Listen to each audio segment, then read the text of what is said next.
director and producer of the film. I'm Brandon Boyce. I am the writer.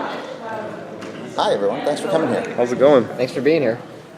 So can we talk about casting Sean?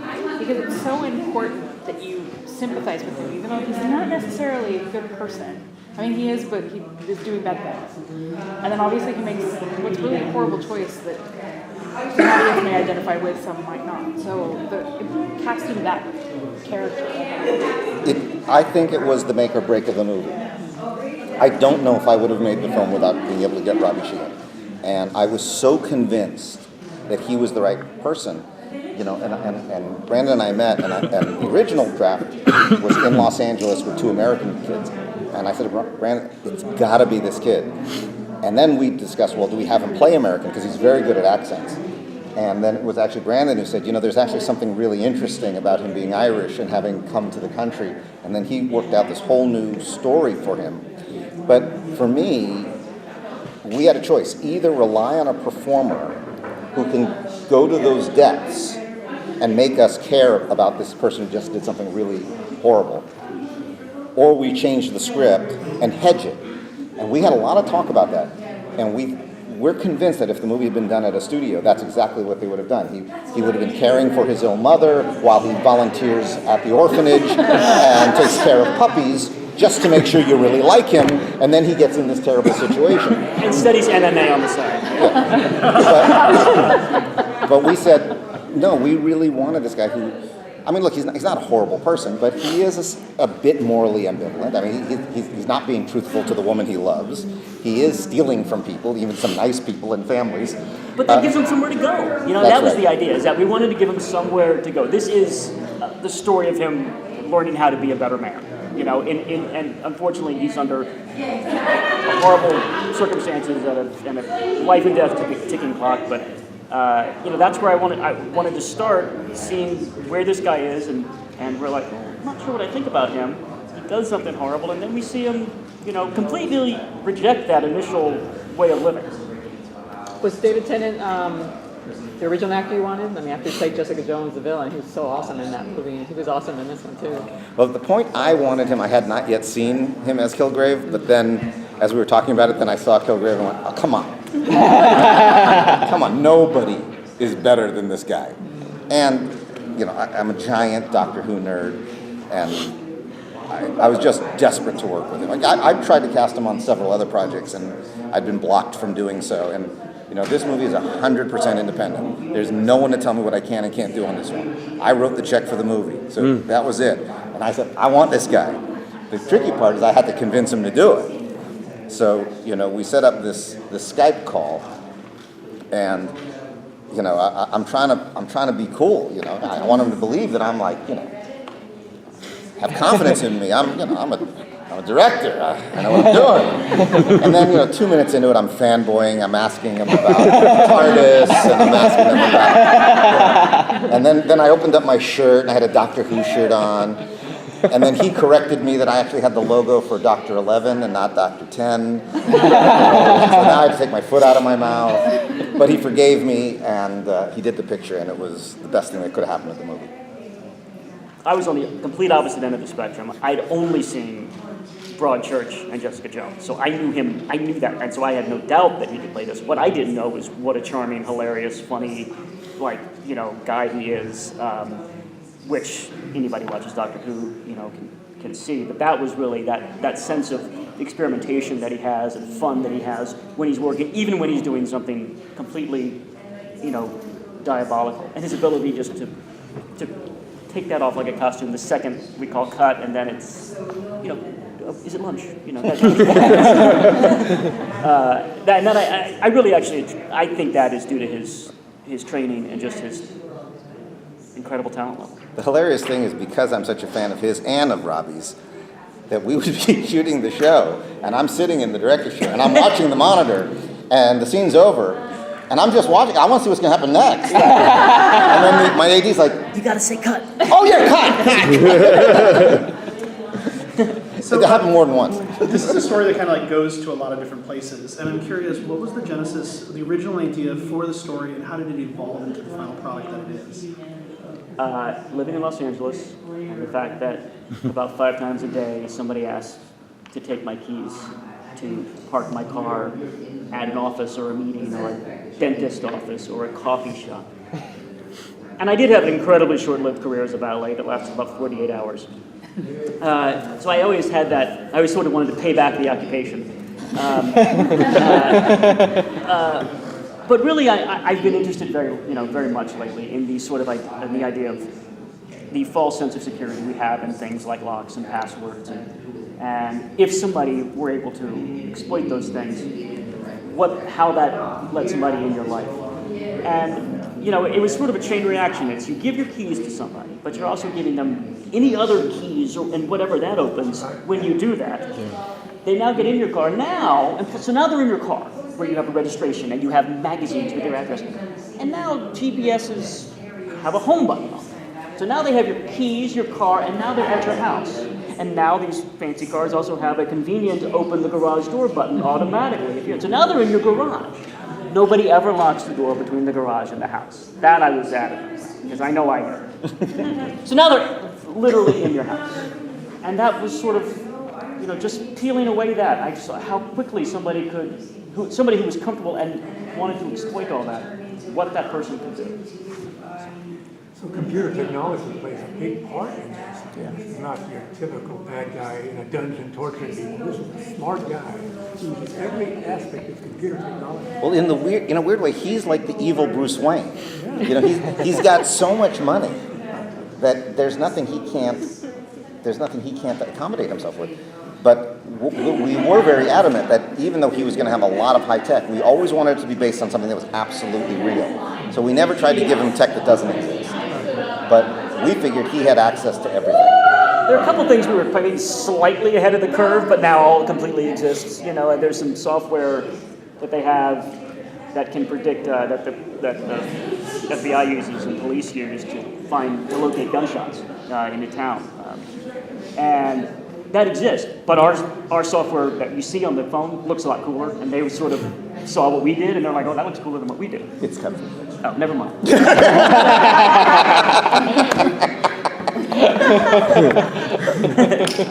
actually, that was a question that I asked the other group of people, is what things kind of got left on the cutting room floor that surprised them. But what kind of stuff did you leave on the cutting room floor, and what went into the decision-making process for the sake of brevity or the story you were telling? Well, I'll talk about the things I was sure we had to have and were very important to me as a writer. I had, the sort of resolution on a couple of things, especially that come later in the movie, storylines that were also going on that I thought we can never cut. These are very important. And then we cut them. Yeah, and we don't miss it. Because you really, shooting a movie and editing a movie are additional rewrites of the film, and you're refining the story. And a screenplay, some people say it's a blueprint. I think it's an invitation. Would you like to be part of this and see where this goes? And we do that, but you get into it, and you're shooting, you realize, you've got things that you've already said. David has a speech that is probably 4 or 5 pages. And I knew when I wrote it, I said, he's going to be so good that we're not going to need most of these lines. So the scene is overwritten, and I know that. What I don't know is which lines we're going to be able to cut. So he nails the whole thing. So now, and he can handle, that dialogue so well. So I just figured it'd get pared back in post, and we'd cut down things that we didn't need, but not much of it because it was too compelling. But look, the interesting thing now is that we're actually doing the DVD at the same time we're getting the movie ready. So there's about 8 scenes on the DVD in the additional scenes division that aren't in the film, and they're good scenes. I mean, they weren't cut because they weren't good. It's just, Tom Hanks was once asked, "How do you make so many good movies?" And Tom had a really interesting answer. He said, the problem with making a good movie is you have to make a good movie 3 times. You have to have a good script, but then you have to shoot a good movie, and then you have to edit a good movie. And any one of those steps, you can screw it up. And so when you get to each next step, you have to be a little bit disrespectful of the previous step. You have to honor it, but you also have to say, okay, it's not. We don't want to echo the experience of what happened. We need to have a new experience. And so you have to be open to things that happen on set, and then you have to be open to things in the editing room. And the movie used to go on for another 15 minutes past this ending. And Brandon, who was my partner on this, this isn't like he wrote it, went away and came back. He sat with me the whole movie. And when we were testing the film, it was so clear the movie was over at the scene where it's over, and we just went, you can't, it's got to stop right there. That's the end. That is the emotional conclusion of this picture. So things like that. And other times, sometimes just pacing, where you're just feeling like, oh, this is great, but I want to get on to the next thing. So Dean, for you, you worked on these major big blockbuster movies. How is it going to an independent film? Is it freeing? I mean, do you take from, you learn from that experience to this? Well, I think the size of a picture is really about the story you're telling. Where we make mistakes is when we make big pictures just to make a big picture. Some movies don't really deserve to be big. Sometimes you look at these movies and you say, you spent $200 million on what? This didn't need it. But also, the first movie I ever made was independent. When I made Stargate, that was 100% independently financed. I mean, I went to France and begged guys to write me a check, and we got to make a movie without anyone telling us what to do. And that easily could have gone south. And we're very lucky it didn't, and it gave me a career. And so now I kind of feel like it's full circle. I'm back to where I started, but it's also bringing back the purity of that, I look very fondly back at Stargate and on Independence Day. But even Independence Day, we spec'd that script outside of the studio system. We just wrote it. And at the time, there was 9 studios. There's only 5 now. There were 9 studios back then, and they all bid on it. And so we were able to make a contract where they couldn't touch us. If they wanted it, they had to. So it was almost like making an independent movie. And I think those are 2 of the best films I've done because I had the freedom to do it right. After that, every film I did at a studio, I had 1,000 cooks in the kitchen every single time. And some worked out better than others, but some did not work out at all. And they're embarrassments to me. So for me, I had to go make this picture. I needed to see, can I make a picture? Is it me? Is it just, what's going on? And so I said to everybody in my company, I said, if I don't get on the horse right now, I'll never get on it again.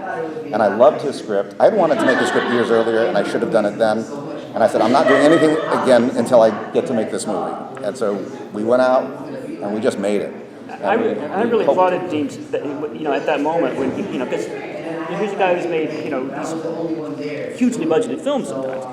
And I said, this is a little movie. You sure you want to, do this? And he absolutely said yes. And then I saw, what was very clear to me was that this is a filmmaker who can handle any film at any kind of budget. You could have made a $3 million.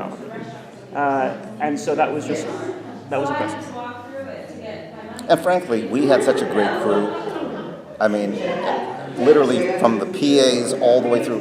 This is a crew that's worked with us a lot in Oregon, and I just tell one story because it's indicative of the whole thing. But you hear a lot of people putting down Teamsters. Like, oh, lazy Teamsters. And I always say things like that. Well, I want to tell you about our Teamsters. So we were shooting up in this place called Sandy, Oregon, and we were up in these hills, and it was snowing like crazy.